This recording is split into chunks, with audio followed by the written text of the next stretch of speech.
इन दिनों बिहार में नीतीश कुमार की अगुवाई वाली एनडीए सरकार एक नए सियासी तूफान से घिरी नजर आ रही है और इस बार विवाद का केंद्र है नीतीश कुमार के इकलौते बेटे निशांत कुमार।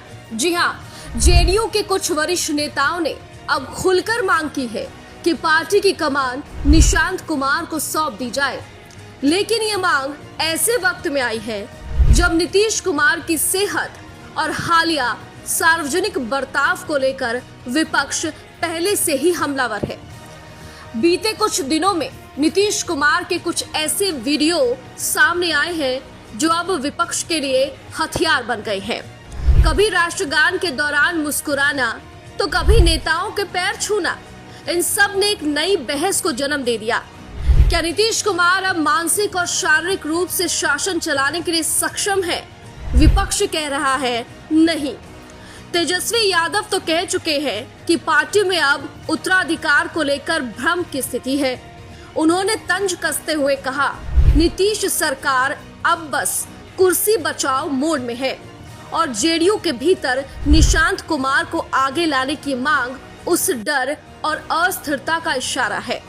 तो क्या वाकई बिहार की सत्तारूढ़ पार्टी जेडीयू नेतृत्व संकट से जूझ रही है? क्या निशांत कुमार को आगे लाने की कवायद नीतीश कुमार के पीछे हटने का संकेत है?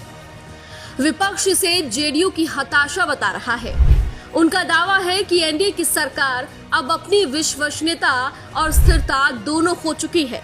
तेजस्वी यादव ने तो यहाँ तक कह डाला कि नीतीश सरकार की नीतियों ने बिहार को पीछे धकेल दिया और अब तो असभ्यहीन नेतृत्व सामने लाने की बात हो रही है।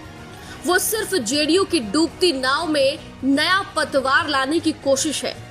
लेकिन यहीं तक बात खत्म नहीं होती। विपक्ष अब भ्रष्टाचार, बेरोजगारी और कानून व्यवस्था जैसे मुद्दों को भी लगातार उठा रहा है। अभी कुछ दिनों पहले तेजस्वी यादव ने हाल ही में नीतीश सरकार पर भाई भतीजावाद का आरोप लगाया, खासकर आयोग में की गई नियुक्तियों को लेकर। उनका कहना है कि ये सब जनता के साथ एक धोखा है। अब सवाल ये उठ रहा है कि क्या जेडीयू के भीतर ही निशांत कुमार को सामने लाने की मांग एनडीए सरकार के पतन की शुरुआत है? क्या नीतीश कुमार की राजनीतिक विरासत अब कमजोर पड़ रही है या ये सब एक सोची समझी रणनीति है विपक्ष की 2025 के चुनाव से पहले एनडीए को अंदर से तोड़ने की? फिलहाल इतना तो तय है कि बिहार की राजनीति एक बार फिर से उबाल पर है और आने वाले चुनाव में मुद्दा बहुत कुछ तय करेगा।